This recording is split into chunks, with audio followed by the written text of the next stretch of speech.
Hi friends, very good afternoon. कैसे हैं आप लोग? फ्रेंड्स देखिए, मिंट के माध्यम से एक बहुत ही इंपॉर्टेंट मैं आपके लिए टॉपिक लेके आया हूँ, शेंजन वीज़ा।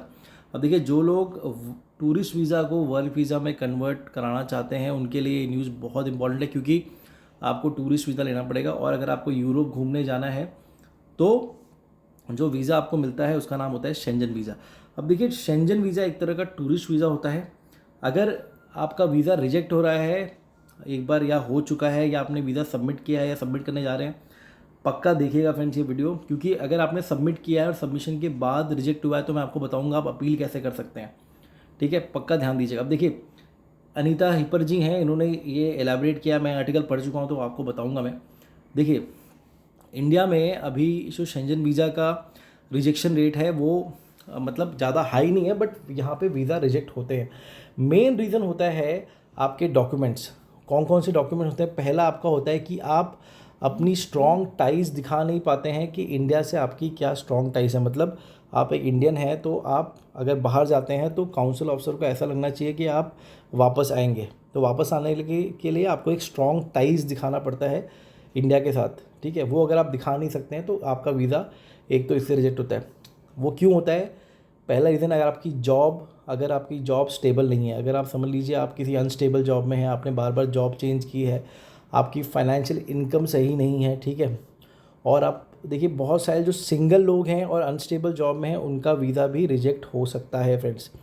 ठीक है, आपका बैंक बैलेंस सही नहीं है। अगर आपके बैंक में पैसे नहीं है और आपने लिख दिया कि मुझे 6 कंट्री घूमना है अपने एप्लीकेशन में, तो आपका वीज़ा 100% रिजेक्ट होगा, क्योंकि अगर पैसे नहीं है तो आप घूमेंगे कैसे। इसलिए देखिए, ये सब सारी चीज़ें इंटरलिंक्ड होती हैं। तो आप जब भी शेंजन वीज़ा के लिए अप्लाई करिए तो ये सब चीज़ें ध्यान दीजिए। ठीक है, अगर आपको डिटेल में गाइडेंस चाहिए तो मेरे व्हाट्सअप नंबर 7382036222 पे आप आ सकते हैं। थंबनेल में भी लिखा हुआ है नंबर। ठीक है फ्रेंड्स, कवर लेटर में कभी कभी क्या होता है कि जो जाना चाहते हैं जो लोग बाहर, वो अच्छे से एक्सप्लेन नहीं कर पाते। ठीक है, बहुत कंफ्यूजिंग हो जाता है वो चीज़, और उसके बाद जब डॉक्यूमेंट्स देते हैं तो उसमें भी दिक्कत आती है। ट्रैवल इंश्योरेंस है, लोग ट्रैवल इंश्योरेंस नहीं कराते। लोग अपना जो जहाँ घूमने जा रहे हैं अपना अकोमोडेशन जो है वो सही से दिखाते नहीं हैं। ठीक है, फ़्लाइट टिकट्स आपको कराने की ज़रूरत नहीं है, बट बहुत ही कन्फ्यूजिंग फ़्लाइट टिकट आइटनरी लगाते हैं वो लोग, उससे भी आपका वीज़ा रिजेक्ट होता है। ठीक है फ्रेंड्स, तो ये सारे रीजंस हैं। ठीक है, इसको ध्यान दीजिएगा। अब समझ लीजिए आपने अप्लाई किया और आपका वीज़ा रिजेक्ट हो गया और आपको लगता है कि आपके डॉक्यूमेंट सारे टकाटक हैं, तो आपको क्या करना है? आपको करना है अपील। अब अपील करने के लिए आपको लेटर लिखना पड़ेगा फ्रेंड्स। तो लेटर कैसे लिखना है ध्यान दीजिएगा, मैं आपको एक्सप्लेन करूँगा। ये देखिए, आपको लेटर ऐसे लिखना है। ठीक है, ये हो गया आपका फॉर्मेट। ये देखिए, यहाँ पे एप्लीकेंट का नाम, name, surname, street number, city code, ठीक है, ये आ गया। उसके बाद कंट्री, डेट ऑफ बर्थ, आपका जो डेट ऑफ बर्थ है, फॉर्मेट देखिए फ्रेंड्स ऐसा होगा।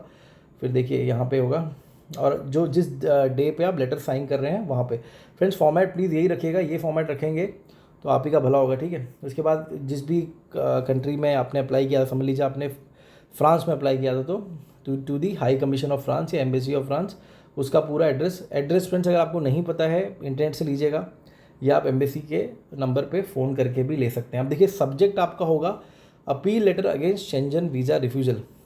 ये आप पूरा बोल्ड और कैपिटल में भी लिख सकते हैं या ऐसे भी लिख सकते हैं, ऐसे दिया हुआ है, कोई दिक्कत नहीं आएगी आपको। अब देखिए, सबसे इंपॉर्टेंट चीज़ें हैं फ्रेंड्स, ये पक्का ध्यान दीजिएगा। वीज़ा एप्लीकेशन नंबर, आपने जो वीज़ा एप्लीकेशन दिया था उसका नंबर आपको सेम टू सेम लिखना है।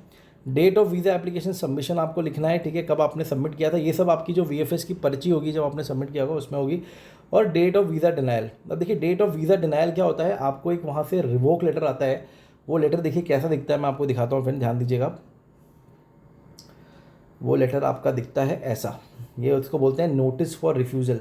ये देखिए ऐसा होता है नोटिस फॉर रिफ्यूज़ल, ऐसा आपका लेटर आएगा। ठीक है, ये देखिए ऐसा, has examined and the has, यहाँ पे इसको टिक किया होगा, the visa has been refuse करके, the decision is based on the following reasons, ऐसे करके आएगा, रीजंस आएंगे। ठीक है, अब देखिए ये सारे रीज़न है जो मैंने आपको बताया, इनसफिशिएंट बैलेंस, फिर आपने अपनी टाइज, आपके डॉक्यूमेंट फॉर्ज हैं, आप अपना पर्पज़ और कंडीशन नहीं दिखा पाए, ये देखिए ये सारे रीज़न है जो मैंने आपको बताया हुआ है। ठीक है, तो ऐसा आपको लेटर आएगा। अगर भगवान ना करे कि ऐसा लेटर अगर आए, अगर आपको ऐसा लेटर आता है जिसको नोटिस ऑफ रिफ्यूज़ल बोलते हैं, तो इस लेटर को रिफ़र करके आप यहाँ पे अपना, ये देखिए यहाँ पे आपको लिखना है डेट ऑफ वीज़ा डिनायल, मतलब ये जो आपका नोटिस फॉर रिफ्यूज़ल है उसका लेटर नंबर लिखना है आपको। फिर डियर सर मैडम जो भी है, उसके बाद आप सर मैडम आप भी ऐसे ही लिखिए क्योंकि हमें नहीं पता होता कि सामने वाला कौन है। देखिए, with this letter I would hereby like to appeal against the refusal decision made regarding my Schengen visa, ठीक है। I have submitted my application to the embassy on so and so date. ये देखिए friend, date पक्का वही लिखिएगा, फिर से बता रहा हूँ, जो जिस डेट पे VFS में आपने सबमिट किया था, ठीक है। VFS की जो डेट है, आपको VFS से एक पर्ची मिलती है, वो पर्ची से आप डेट लिखिएगा, ठीक है। वीडियो लंबा ना हो फ्रेंड्स, इसे टाइम देख रहा हूँ। देखिए, enclosing all required document as per copies of application documents in enclosure to this appeal, मतलब आप वो सारे डॉक्यूमेंट लगा रहे हैं इंक्लोजर में जो आपने इस अपील के लिए आप दे रहे हैं, ठीक है। देखिए, Schengen visa refusal letter was send by council department of embassy stating that's आपका जो एग्जैक्ट रीज़न मैंने आपको दिखाया, एक बार फिर से देख लीजिए फ्रेंड्स, जो लोग वीडियो स्किप करके देखते हैं ये देखिए, इन बॉक्सेस में से आपका रीज़न देखिए होगा, इन बॉक्सेस में से आपका रीज़न टिक किया होगा, तो आपको ये रीज़न बड़ा क्लियरली वहाँ मेंशन करना है। जो नोटिस फॉर रिफ्यूज़ल आएगा आपका, उसमें आपको ये क्लियरली एकदम मेंशन करना है, ठीक है। तो उसके however I have to make an appeal against this justification provided by the appreciated counsellor department, ठीक है। ऐसे करके आप पूरा एक्सप्लेन करिए। सेकंड आपका जो होगा, ये जो पैराग्राफ होगा, इसमें बेसिकली आप एक्सप्लेन कर रहे हैं इस पैराग्राफ में कि आपका वीज़ा किस रीज़न से रिफ्यूज़ हुआ है। उसके बाद आप लिख रहे हैं, I would also like to notify you that the situation has been corrected as you may see in the attachment of this appeal letter, having in mind about stated I would like to kindly ask you reconsider my application. देखिए, अब इसमें भी कुछ clauses हैं। अगर समझ लीजिए आपको ये रीज़न मिला है कि आपके डॉक्यूमेंट जो हैं वो फॉरफिट हैं या वो जेन्युइन नहीं है, तो अगर आप अपील करेंगे तो एम्बेसी कोई एक्शन नहीं लेगी। देखिए, फर्जीवाड़े में आपका सपोर्ट कौन करेगा? अगर समझ लीजिए आप उन्होंने वहाँ से नोटिस फॉर रिफ्यूज़ल में आया कि आपके बैंक में सही पैसे नहीं है, कम पैसे हैं, या आपने स्ट्रॉन्ग टाइज़ नहीं दिखाई है, आपका जो इंटेंट ऑफ ट्रैवल है वो क्लियर नहीं है, अगर ये सारी चीज़ें हैं तो अगर आप अपील करेंगे और आपने रीज़न सही दिया है, जैसे अगर समझ लीजिए इनसफिशिएंट बैलेंस करके आया है, तो आप उसको अपने अकाउंट में पैसे डाल के एक रिवाइज्ड बैंक स्टेटमेंट यहाँ अटैच कर सकते हैं और फिर आप उनको रिक्वेस्ट कर सकते हैं कि प्लीज़ एक बार मेरा एप्लीकेशन फिर से कंसीडर करिए। ये जो सेकंड पैराग्राफ में आप यही लिख रहे हैं। लेकिन फिर से बता रहा हूँ फ्रेंड्स, अगर आपने कोई फर्जीवाड़ा किया है तो मत करिएगा, क्योंकि अगर आप फर्जीवाड़ा को अपील करेंगे तो फिर टाइम फेस होगा और आपको पता है फिर एक तरह से आप एम्बेसी की नज़रों में आ जाएंगे और अब आपको बहुत टाइम तक फिर वीज़ा नहीं मिलेगा। अब देखिए, as I should leave I would also like to kindly ask you to reconsider decision, मतलब आप एक तरह से बता रहे हैं कि देखिए, मेरा जो फर्स्ट टाइम मैंने एप्लीकेशन में डेट डाली थी, मैं अभी भी उसी डेट पे जा रहा हूँ शेंजन घूमने के लिए, शेंजन एरिया में घूमने के लिए, जिस भी कंट्री में जा रहे हैं।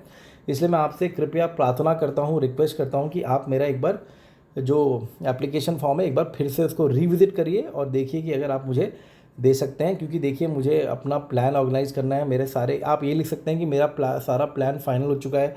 मैंने ये सोचा ही था कि मेरा वीज़ा रिफ्यूज़ हो जाएगा, लेकिन कोई बात नहीं, आप लोगों ने अगर रिफ्यूज़ कर दिया है, मैंने उस चीज़ को करेक्ट कर दिया है। Nonetheless if your decision remains the same I would need your response soon because I am about to face high penalty charges for cancellation of my flights and accommodation arrangement. देखिए, आपने क्या लिखा है इसमें कि अगर समझ लीजिए आप मेरी अपील नहीं भी मानते हैं तो जल्दी बताइएगा, क्योंकि मुझे अपनी फ़्लाइट के टिकट कैंसिल करने हैं और होटल के बुकिंग कैंसिल करने हैं, क्योंकि अगर मैं टाइम पे कैंसिल नहीं करूँगा तो मुझे हाई पेनल्टी चार्जेस लगेंगे, ठीक है। In a case additional documents are to be submitted or you would like to speak with me regarding this appeal, do not hesitate to contact me on phone. Friends, अपना phone number वही दीजिएगा जो आपने VFS में दिया था, अलग phone number मत दीजिएगा, ठीक है। फ़ोन नंबर और ईमेल आईडी वही दीजिएगा जो आपने एप्लीकेशन फॉर्म में लिखी है और VFS में दी है, ऑब्वियसली वो सेम ही होती है। प्लीज़ मैं आपसे रिक्वेस्ट कर रहा हूँ, दूसरा मत लिखिएगा, दिक्कत हो जाएगी आपको। I am looking forward to your response, ठीक है। काइंड रिगार्ड, सिग्नेचर करके आपको अपना नाम, सरनेम लिखना है और एक अपना मोबाइल नंबर डाल दीजिएगा, फिर से वही मोबाइल नंबर, ठीक है। जो भी इंक्लोजर है आप लिख सकते हैं as stated in the text. देखिए फ्रेंड्स, ये लेटर का फॉर्मेट है, आपको ऐसे लिखना है। अगर आपको आपका जो शेंजन टूरिस्ट वीज़ा है अगर रिफ्यूज़ हुआ है तो ऐसे आपको लेटर लिखना है। अगर फ्रेंड्स आपको दिक्कत हो रही है, आप नहीं लिख पा रहे हैं, तो आप हमारी टीम को कॉन्टैक्ट कर सकते हैं 7382036222। थंबनेल में भी ये नंबर लिखा हुआ है। लेकिन फ्रेंड्स देखिए, सही तरीके से लिखिए, ये फॉर्मेट है, ऐसे लिखेंगे तो आपकी अपील सुनी भी जाएगी। देखिए, आप खुद अगर इसको पढ़ेंगे तो आपको कितना अच्छा लगेगा।